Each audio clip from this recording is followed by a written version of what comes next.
Alors, euh, alors bonjour, donc ce cours, ça va être consacré pour le CSS.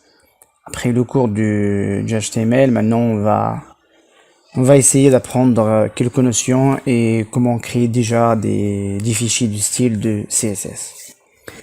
Alors la meilleure façon d'écrire le CSS, c'est de faire un fichier séparé. Voilà, ici j'ai créé deux fichiers, l'un index et l'autre style.css. Alors dans l'index, je vais taper un point d'exclamation, ça vient de limit de Visual Studio Code. Donc il me génère déjà le squelette du HTML. Si je veux commencer à créer un peu de contenu en HTML, comme ça on va lui adapter à un CSS. Donc si je veux écrire un H1, je veux écrire bienvenue tout le monde dans ce cours. D'accord? Très bien. Donc là, il est déjà bienvenue. Si je veux créer un paragraphe avec un lorem 10, voilà.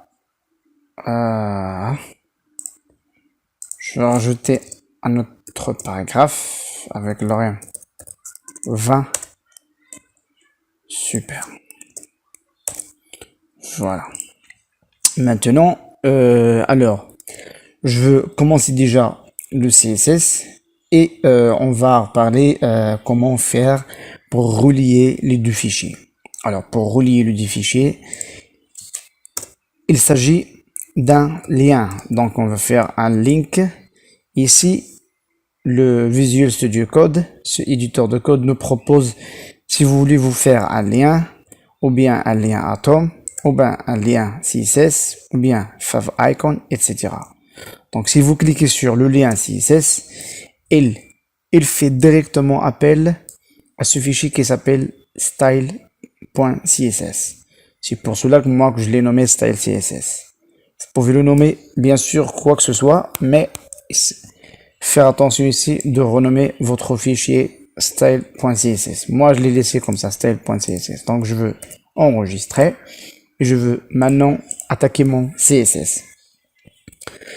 Ce que vous devez savoir dès la première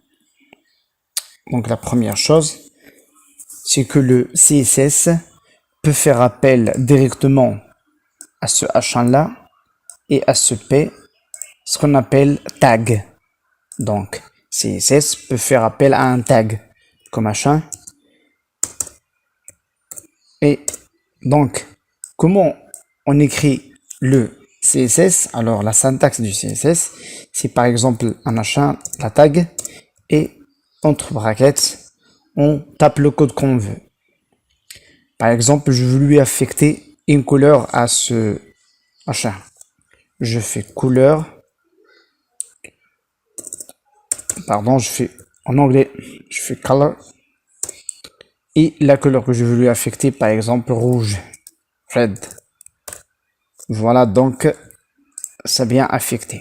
La deuxième chose, donc, je vais vous montrer comment on écrit des commentaires. Comme ça, je veux déjà faire du commentaire dans notre fichier de style CSS. Alors, le commentaire, c'est écrit comme ça. Ça, c'est un commentaire. D'accord?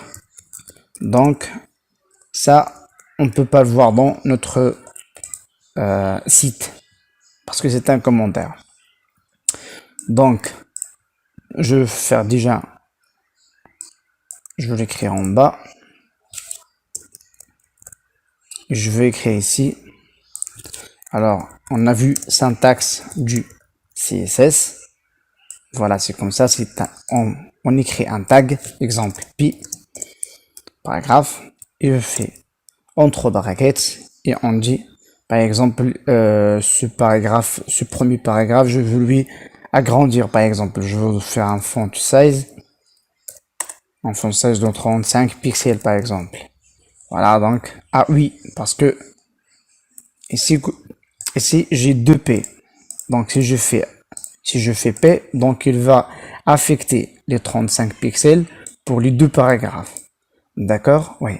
Donc, à ce cas-là, ils ont inventé ce qu'on appelle les classes ou bien les ID. Les classes ou bien les ID. Donc, je veux en parler maintenant. Ce qu'on appelle les sélecteurs. Les sélecteurs. D'accord? Donc, les sélecteurs, on y a plus. On peut faire appel à un tag, comme on a dit, un tag, soit H1, soit H2, soit un pi, soit une image, soit n'importe quoi. Ou bien avec un ID, ou bien avec une classe. Donc, on va commencer avec une classe, bien sûr. Et ici, dans pi, je veux taper classe et je veux donner mon premier paragraphe, par exemple. Je veux prendre mon premier paragraphe, je viens vers CSS et je veux faire, si je veux faire appel à une classe, je suis obligé de faire un point et après le nom de la classe. Je fais entre brackets le code que je veux. Maintenant, si j'écris quelque chose du CSS, il va seulement s'affecter à cette classe. Ça veut dire qu'il va seulement affecter à ce paragraphe. Il ne va pas s'affecter au deuxième. Parce que maintenant, je travaille avec les tags, avec les classes plutôt. Donc, mon premier paragraphe, je veux lui diminuer font size. Je veux lui donner 18 pixels. Ah, vous voyez bien. Donc, le deuxième, il est resté comme il est. Mais l'autre, il est diminué pour 18 pixels. Ici, je veux faire un couleur. Color. Donc ici, je veux lui donner blue. Très bien. Sinon, ils ont inventé ce qu'on appelle les ID. Donc, on tape ID et on fait le deuxième paragraphe, par exemple. Je prends le deuxième paragraphe. Si je veux faire appel à un ID, on fait un dièse. Comme ça. Entre brackets, je veux mettre une couleur orange. Orange. Donc, très bien. Mon deuxième paragraphe, il est en orange maintenant. Donc, jusqu'à maintenant, on a vu comment écrire du CSS. Et on a parlé de tags, des ID et des classes, ce qu'on appelle les sélecteurs. Très bien. On a vu également comment faire des commentaires. Donc, ça marche. Donc, comment on peut donner une couleur à un texte, on peut lui aussi bien lui donner une arrière-plan, ce qu'on appelle background color. Donc, je veux lui donner une background color pour celui-là. Voilà, il est moche. Donc maintenant, je veux changer cette couleur. Vous voyez, avec Visual Studio Code, c'est très simple de changer les couleurs et prendre n'importe quelle couleur que vous voulez. Donc, c'est très intéressant. Travailler avec ça. Donc voilà. Et l'arrière-plan, je veux la rendre comme ça. Donc, moi j'aime bien le dark. Et on va repasser un peu. Donc voilà, ça marche. On sait bien comment faire des background color pour n'importe, soit avec des tags. On va faire background color et notre color qu'on va donner, c'est par exemple, on va redonner le turquoise. Celui-là, c'est bien. Bienvenue. Et son background. Très bien. Maintenant, imaginez si je veux faire par exemple ici un bouton. Et on va essayer de le styler par exemple. Bouton. Ici, enregistrer. Un bouton d'enregistrement. Oh, voilà. J'ai maintenant un bouton. Vous voyez déjà, si la souris, elle passe sur le bouton, donc ça passe rien, mais maintenant je veux soit appeler le bouton avec son tag, soit lui donner une classe, ou bien un ID. Pour l'instant, je veux garder le bouton. Quand je veux créer un autre, je veux lui affecter un ID ou bien une classe. Donc, on va reprendre ce qu'on a vu jusqu'à maintenant. Je veux lui donner une color white. Voilà, comme ça se voit pas. Et je veux donner une background color black, plutôt black. Comme ça, je veux voir mon enregistré. Je veux faire une font size de 35 pixels. Voilà, ça grande. Ici, je veux vous rajouter une chose. Si vous êtes sur un site, si vous faites glisser et déposer votre souris, vous voyez la main sur chaque bouton, ce qu'on appelle le curseur pointeur. Donc si je tape curseur pointeur, je viens, vous voyez, donc ici c'est la souris normale, mais dès que je rentre dans mon bouton, s'affiche une main. Très bien.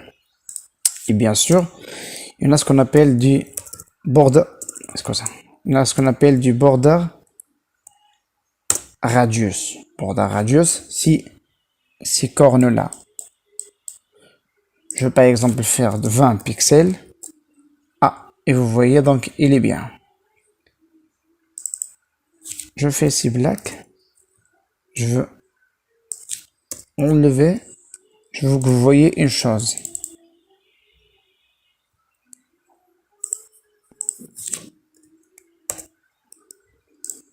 Alors c'est très bien. Jusqu'à maintenant, on a essayé de styler notre bouton. Donc on a vu du border maintenant. Vous pouvez faire des borders radius. Vous pouvez même enlever les borders. Faites border et faites non. Ah, il n'y a plus de border pour le bouton. Donc je veux enlever ces borders. Je veux le laisser comme ça. Et bon, je veux vous montrer comment faire des margines et des padding. D'accord, oui. Alors, c'est quoi le margin et c'est quoi le padding? Alors, le margin, c'est l'espace entre deux éléments ou trois ou plus. Donc, l'espace. Par exemple, j'ai un espace entre mon bouton et mon paragraphe ici. Mais je veux le faire agrandir. Par exemple, je veux faire le margin top. Ici, en haut. Je veux pas le margin left ou right ou bottom. Non, je veux le margin top. En haut, le margin d'en haut. Je fais par exemple 25 pixels. 25 pixels. Ah, vous voyez, 25 pixels, il va rien montrer. Donc 50 pixels, donc voilà. C'est ça ce qu'on appelle le margin. Vous pouvez faire directement margin et affecter 50 pixels, mais il va prendre les 50 pixels d'ici, en haut, à gauche et en bas et à droite.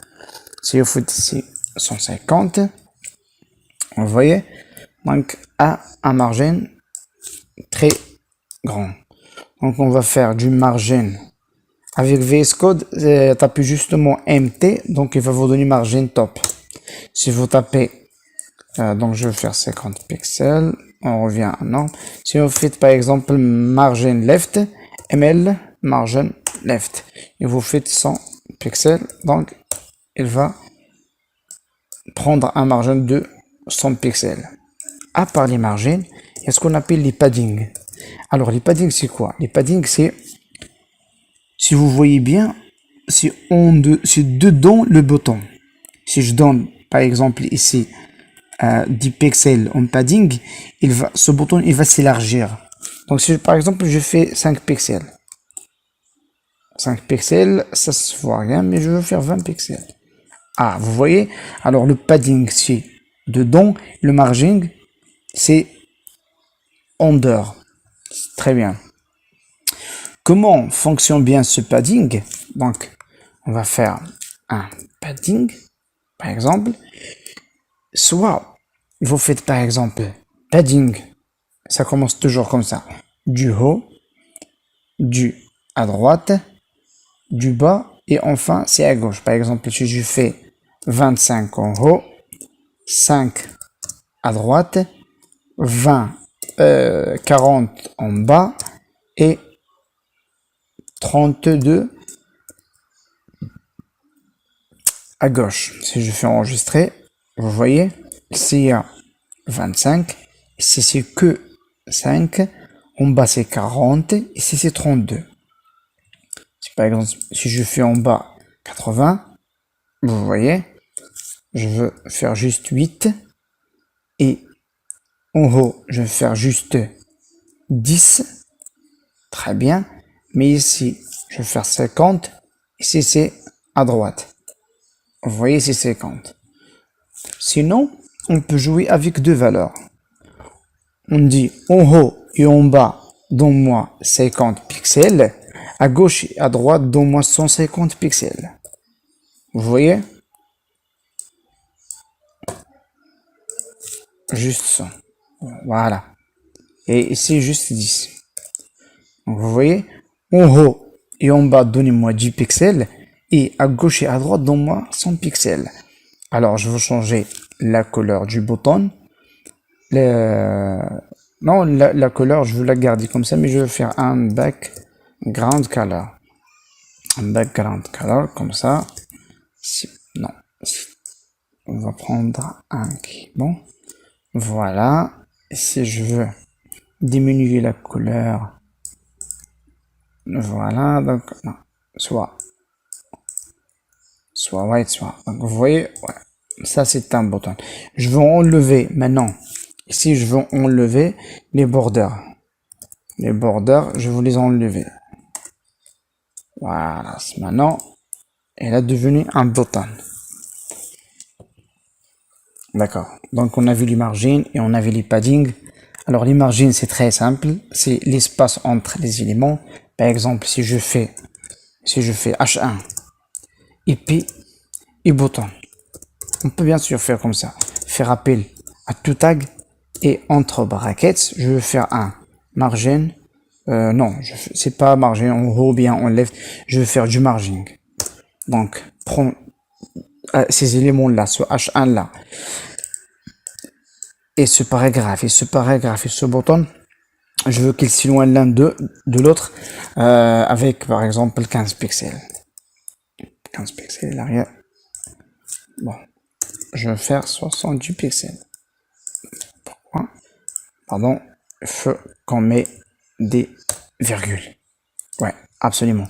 Il faut que vous mettez des virgules entre la tag et un tag et un autre. Donc, comme ça, vous voyez, il faut bien sûr mettre des virgules. Bien sûr, maintenant, comme on a vu du margin et on a vu du padding, on va maintenant, bon, on va essayer de faire quelque chose de bien. Comment, qu'est-ce qu'on va faire?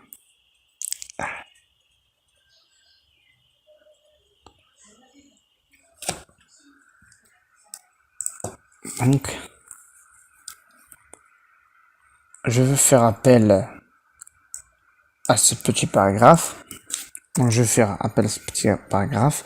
Donc, je crois que c'est le premier paragraphe, c'est ça? Mon premier, et c'est la classe. Donc, je vais faire comme ça. Et je vais faire, par exemple, opacity.5. Vous voyez, l'opacity, déjà, c'est le point 5. Mais, je veux enlever ça. Et je vais faire le font size 18 pixels. L'opacity.2, c'est bien. Et je veux faire font weight. Je veux faire bold. Comme ça. C'est très bien. Point 5. Point 4, c'est bon. Très bien.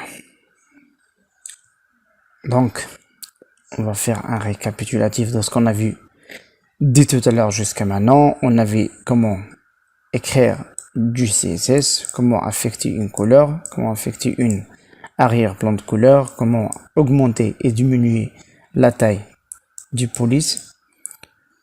Ici, comment styler un bouton, comment faire ce truc de curseur pointeur. Si il rentre dedans, il devient comme un bouton cliquable. Ici, comment affecter des border radius. Si vous ne voulez pas affecter des border radius, vous les mettez pas. 10 comme ça, c'est déjà bien. Donc, on a utilisé du margin et du padding. On a déjà utilisé du border. Maintenant, on peut faire autre chose, par exemple, ce texte, ce paragraphe, je vais le mettre entre un outline et vous voyez, vous verrez qu'est-ce qu'un outline. Un pixel, solide et orange. Voilà, c'est ça l'outline. Outline, c'est un cadre pour cadrer, par exemple, un élément. Et ici, on va utiliser le padding. Comme ça, on va apprendre à utiliser les paddings. Alors, les paddings, en haut et en bas, je veux pas quelque chose de très grand, je veux mettre que 2 pixels, par exemple.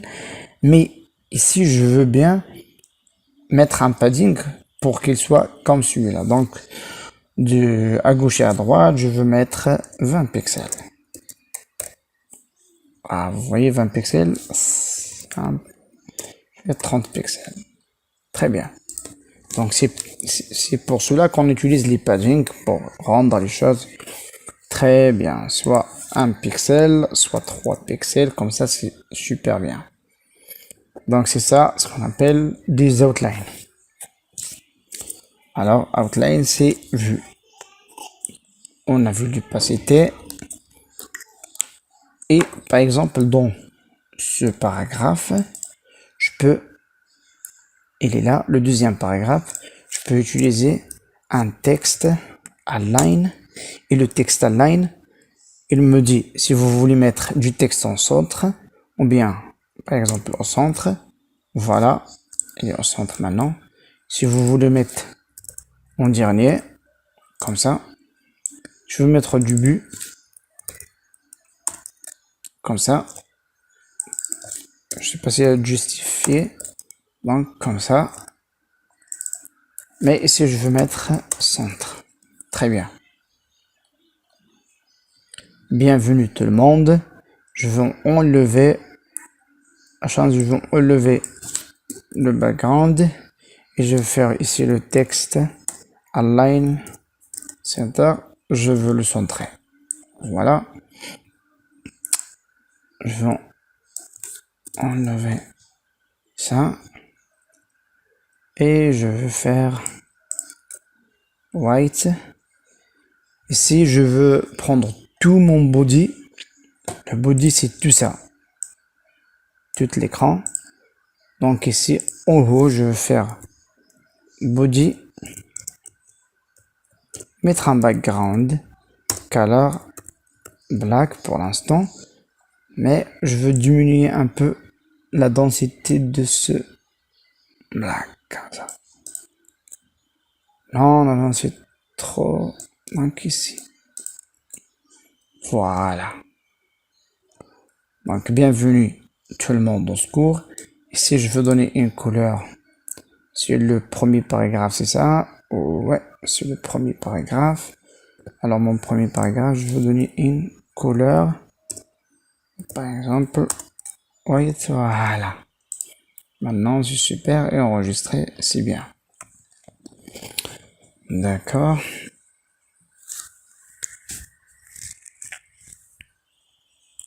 D'accord.